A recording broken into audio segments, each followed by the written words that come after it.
Welcome back again to Intermediate Excel 2007. This is lesson number 7 about absolute and relative references in formulas. Firstly, we're on a workbook called Absolute and we're on a worksheet here called Pricing. We're in cell D4. Here we want to write a formula to calculate the cost of 15 books at $19.45 a book. So we write a formula starting with equals, as all formulas do. The quantity of books is in cell A4. Times, there's a little asterisk key on the top of the numeric keypad, the price of the books, which is in C4. When I hit the tick up here on the formula bar or hit the enter key, I get an answer of $291.75. Because it's A4 times C4, these are relative references to A4 and C4. As I fill it down to row 11, it recalculates for each of those, and if I need to, I might need to make column D a little bit wider so the answer for row 11 appears.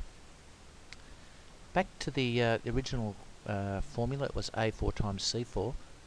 The cell underneath has a formula of A5 times C5, and the one underneath that is A6 times C6, A7 times C7, A8 times C8. It's a relative reference formula, so as we fill it down with that fill handle, it changes to be relevant to the next cell down in the worksheet. Now, to work out the total GST, here we need to type a formula that multiplies the number, the cell D4, the total price, times the GST value, which is in only one cell, B13. So as we fill it down, we want it to continue to look at B13, no matter how far down we fill it.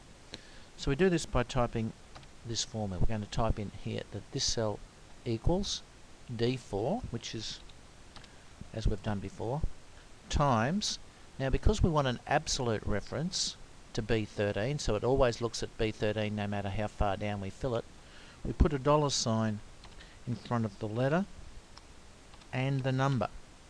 So it's $B, $13. Hitting the tick up here gives us an answer of $29.18. The formula is it's D4 times $B, $13. And when we fill it down, we get an answer in each of the next cells.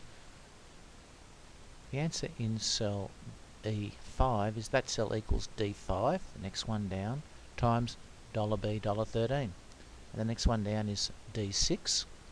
It's a relative reference to D4, D5, D6, times $B, $13.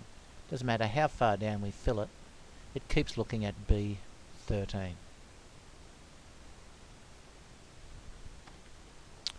Now, to calculate the total amount, this is going to be the total price plus the total GST.